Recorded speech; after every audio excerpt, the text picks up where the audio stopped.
Everybody.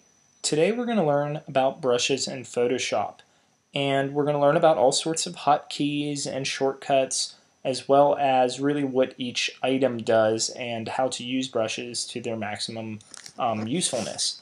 Alright, I've gone ahead and opened a Photoshop document, basic white Photoshop document.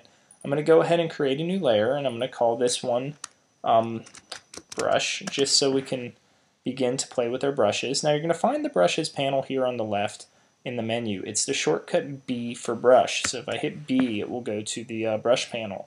If I hold my left mouse button down, you're going to find that there's the brush tool, and there's the pencil tool, the color replacement tool, and the mixer brush tool. We're going to get into these in other lessons. Right now we're going to really focus simply on the brush tool. When you open that, you're going to find a lot of options at the top. These options are your presets, so if you have a specific way you like to use a brush, you can save it in here. We have our brush options, which are our hardness, our size, all the different brushes you can load and use. We have our preset manager, and this will actually allow us to, for one, look at all the brushes as a whole, and two, actually break down each brush and customize it. We have our blending modes, which we'll briefly go over, our opacity, our way to use Wacom or pen tips if you're drawing using a tablet, and also our flow and airbrush techniques. Alright, now that we have that open, let's take a look at some of the settings for the brush. Now I have mine set to a light blue. You can change any color that you'd like to put into there. And you'll notice the first time you draw with a brush, you may get a very large brush size. And I'm going to hit Command Z here to go back. Now if I don't want that large of a brush size, what we're going to do is go ahead and use our bracket keys. Now, where are your bracket keys? Well, look at your keyboard and look at the letter P. Go to the immediate right of the letter P and you'll see a bracket.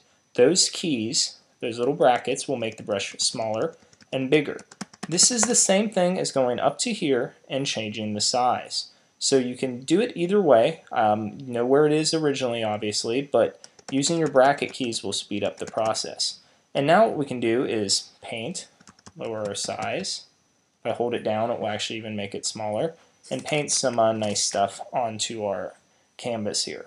Alright, now that I've done that, what I can do is mess with the hardness of the brush. Now the hardness, right now, if I grab the first brush, this is a very soft brush. And let's move the size up just a bit so you guys can see this. I'll use my bracket key. Okay, right now this is very soft. If you notice, there's a brush right next to it that will make it very hard. They're the same size brush, but they have different effects. With that said, I can also move the hardness to 50% and get something in between. And this is very, very useful when painting in Photoshop. And I tend to use these two items a lot. Now the shortcut for hardness is a little, no pun intended, a little harder to find. The shortcut for hardness is if you hit your Alt or Option key on a Mac, your Control key, and your Shift key. And if you go up and down, holding the left mouse button while holding Alt or Option, Control, not the command, but the actual Control key, and the Shift key, this is what you'll find. And if you go left and right, you'll actually be able to change the size. Now I've only found this works in CS5. So if you have CS4, for now, there's other ways, but you're kind of stuck just going up here and changing your hardness traditionally. And that's how you change the hardness and size of the brush. If you want to change the color of the brush, you can simply go here and pick a color of your choice and start drawing. Also, you can hold Command, Option, Control, and if you hold those three keys down and hit the left mouse button, at least in CS5, you'll be able to get this little color chooser, and that will allow you to actually pick up your color rather nicely. Again, Command, Alt or Option, and Control, and simply you can see it can go all the way here and get some blues. It doesn't start painting until I let go, and there we go. Those are some really nice techniques. When in doubt, if you want to reset these, you can either drag it to black or hit D on your keyboard, and it will reset them to black and white. If you want to switch them, you hit the X key and it will switch them. Alright, now that we know how to paint color, let's learn a little bit about opacity and flow. So I'm going to go ahead and eyeball this one off, create a new layer, and we'll call this Opacity /flow. All right. Now, opacity is basically the transparency of your image. So in other words, if I draw a line of 100% opacity, I'm holding shift down, by the way, to make it a straight line. This is a really nice little trick. 100% opacity means it's completely black. If I take this little arrow and take it to 50, or close to 50, you'll notice it's about half. And if I take it to 0, it's not even worth drawing because it will not exist. Now, this can get a little tedious going back up here and changing it. So I want to teach you a little shortcut. What I like to do, let's say I want to set the opacity to 80%. If you look at your number pad on your keyboard and hit 8, what you'll find is it will actually change it to 80. Or if I hit 2, it will change it to 20%. Now, if you want to set it to 100 again, you simply hit 0 and it will go back to 100. This is a really great shortcut that I use all the time, and I hope you guys will too. It will speed up your process and actually help you work a lot faster. Now, while we're drawing, some of you may notice this. You may get this little cursor. And I didn't really talk about this before, and so before we go on to flow, let's talk about what this cursor does. Now, right now my cursor looks like this because I have my cap lock button on. Now, if you ever see this, the first thing you want to do is go to cap lock and make sure the little light on your cap lock is not on. If it is on, simply hit cap lock and it will go away. If it doesn't go away, what you'll need to do is go to Photoshop, Preferences, Cursors, and in Cursors you're going to want to make sure your cursor is set to normal brush tip. Then you'll simply hit OK. And that's going to give you back your normal cursor. So just be aware of that because that does happen to me even now and then. Okay, now back to flow. Flow is basically, think about it this way, if you have a can of spray paint, flow is the hardness that you push down the little nozzle. So the more I push down the nozzle, the more paint comes out of the can. So right now it's at 100. So let's change these colors for flow. Let's make them a blue. And that's 100. Now let's turn this down to 50. Now if I hit 5, the opacity changes. I don't want that. But if I hold shift and I hit 5, the flow will change. Now watch what happens at 50. Okay, at first glance it may look a lot alike, but if I hold Z and I zoom in, what's happening is it's not shooting out as much paint. Alright, now let's go back to a B for brush and let's change this and make this even lower. Let's do shift and 2. And what happens is, again, there's not as much paint coming out of the brush itself, whereas here it's the same amount of paint, it's just changing the transparency of it. Here it's not shooting out as much. And this is a really interesting kind of tool. And I don't tend to use this in sense a lot. I'm going to hold shift and hit 0 again. And it doesn't want to work for me right now, so I'm going to just go back to 100. But it can be useful when the time is right. Now with your airbrush tool, a lot of you may use this a lot. What you'll notice is what will happen if we turn down this to 50, and all of a sudden I'm on flow here. Let me go back a little bit. Let me hit 5. Now if I hit 5 with this on, it changes my flow, so be very, very careful. If I don't have airbrush selected, 5 will simply change my opacity. So if I'm painting, you'll notice if I paint on top of this with an airbrush, every brush stroke actually gets darker. Do you see how that's darkening? This is a really lovely technique, and this is kind of like just if you've ever looked up or seen people do real airbrush makeup, it's kind of a similar kind of result. So it's a really, really amazing way to paint, and you may use it quite a bit. Now, I tend to not do that as much. I tend to simply work with opacities. So for instance, let me open this up again. I'll start with maybe something of 100. Let's go back into the reds. Let's grab a red color. Hit OK. And let's make sure our brush is relatively soft.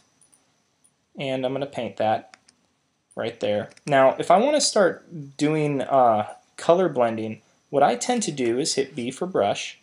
I'm going to go ahead and darken. I'll grab a dark color. And let me lower my brush size here.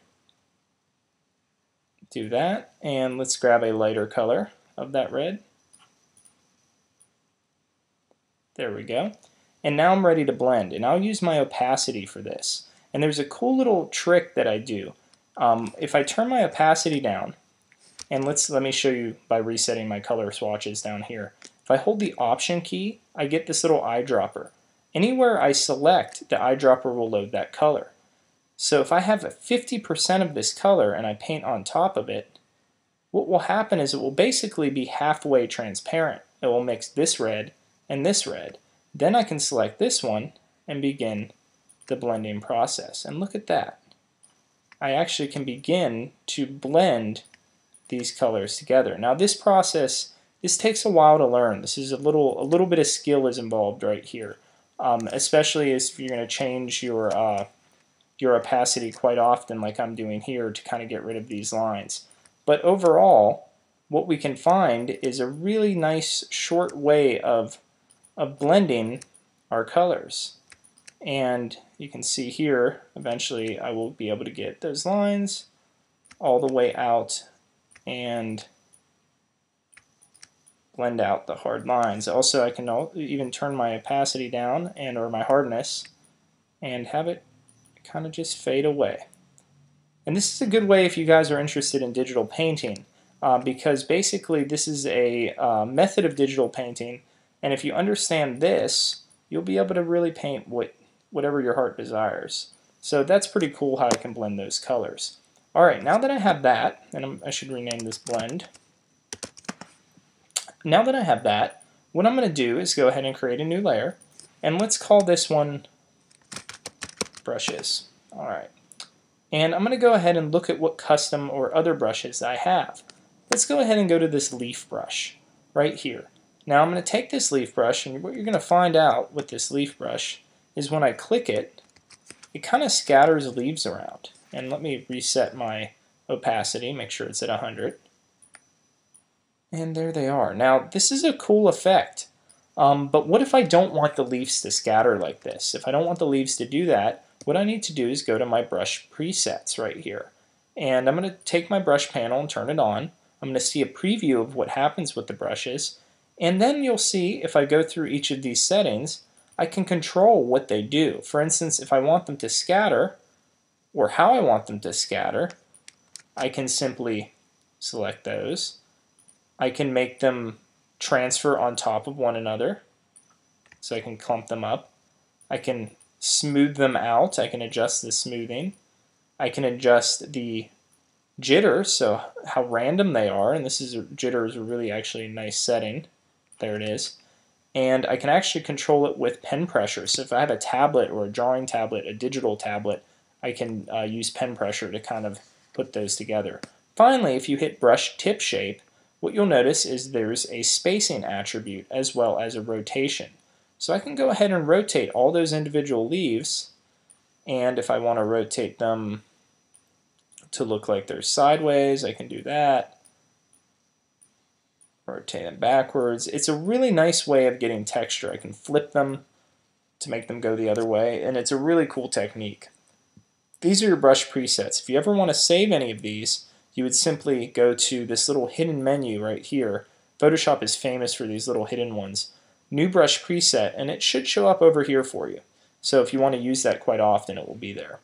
Alright, well that's how you edit your own brushes. Now there are a lot of cool brushes which I'll show you in class, like the new bristle brushes in CS5, and these things are really awesome. They act like real kind of paint brushes. You can see they're pushing paint across the screen. We're going to get into that in a couple of class lectures. But you have a lot of options. If you want to add more, you go to the menu up here, this little arrow, and you can add calligraphy brushes. And if I do that, it's going to ask me, do I want to replace these brushes? Well, I want to append it. I want to add these brushes to the bottom. And I have now calligraphy brushes, so I can draw or I can write characters, anything to that. And I have a lot of options as well with these. I can actually turn on shape dynamics. I can make it a little more rough. I can scatter and make it really wild. And there's a lot of ways you can make your own custom brushes with the brushes that Photoshop already comes with. Now, how do you make your own brush though? let's say you have an image, let's say you have you want to make a specific brush for a specific task. So let's go ahead and do that. Let's go ahead and open a new file, and I'm going to go ahead and make mine grayscale. Basically, I make mine grayscale because it really doesn't matter what size this brush is, because in the end, this brush, or what color it's going to be, because in the end I'm going to choose the color when I use it. So I'm going to hit OK here, and I'm going to go ahead and just draw a shape. And I'm going to pick this kind of grass-like shape, and I'm going to hold shift and draw it. Get my little arrow and kind of nudge these around. Move it into the center here. Alright, when I have that, I'm ready to go. Now you'll notice if I go to Edit, Define Brush Preset, it's really not going to work. I can't create a new brush down here. So I'm going to flatten this image. This is an important step. Layer, Flatten Image. Once I do that, you'll be able to go to Edit, Define Brush Preset. And it's going to say, what do you want to call it? I'll call it Grass Brush. I'll hit OK. And once I have this grass brush, I can close this file. I'm done with it. I don't need it anymore. And what you'll find, let's go ahead and create one more new layer and call it grass, is when you go to your brushes palette and you load this, there's your grass brush. Now I can also change the way I see these. I can also make them stroke thumbnails, and this allows me to see what they'll actually do. I tend to keep mine on small thumbnails. It's just quicker for me to find them this way. Once I get the grass brush, what I can do is mess with the jitter. Some randomness there. I can mess with the scatter. Right now it's scattered a little too much for my taste. Let's pull it back in. And the brush tip shape and give it some spacing. And finally my bracket keys to make it smaller. And there it is. Now notice if I change the color to this brush, it will work the way I'd like it to. So really, really nice way to create custom brushes. Now, finally, what if we want to save this custom brush? Well, it's really easy. If you go to your, again, brushes panel and open up your brushes preset, you'll notice that you can actually highlight multiple images or multiple brushes. Right now, this is not saved. So if you try to open it on a new computer, you'll notice you won't be able to. It just will not work. So what I'm going to do is actually go to this brush right here, and I'm going to grab a few other brushes just to show you. Hold the Shift key down, and I'm going to say Save Set. This creates an ABR file. Now ABR is a very, very unique file. It's an Adobe brush file. It's basically, think of it as a folder that holds brushes and that allows you to transfer them from one Photoshop to the next. When you download a brush from the internet, and you never should have to pay for a brush, by the way. When you download these brushes, simply type, if you want a dirt brush or a brush that makes cracks or speckles, just type that in Google and you'll find tons of free brushes. You're going to go ahead and name this. I think for your assignment you have to call it your last name, your first name. I think it's EX4. You may want to check, but you're going to go ahead and save that. And then there you would have 3 custom brushes. So that's a really nice thing to have. You would hit save and you can load those on any computer. Now that you have that, this is also where you would load custom brushes. So for instance, I downloaded this dirt brush set from Le Bouffe, as I like to say in that accent. I downloaded it from the internet and it was actually free, and it's a set of brushes. So if I double click on this and hit load, you'll notice here they are. And it gives me a lot, and I can hit done. It gives me a lot of options for new brushes. Now these are grime brushes. You may find these useful in some of your projects in the class, and they're huge. Let's go ahead and lower this. And now it's too small. Story there. Okay. Let's move that in. It tends to happen that way, so I wouldn't worry. But you can see now it's kind of a grungy brush, and you can get some really nice textures. I also can use this rotation key, check this out, to rotate it the way I want it. So you're not confined to exactly having the specific brush that you originally see. Well, hopefully this has helped you guys, and you now know how to create brushes, blend with brushes, use different dynamic brushes, you know about opacity versus flow, and hopefully you guys really use these shortcuts that I've given you to really create some beautiful artwork this semester. Hope this has helped, and I'll see you next time.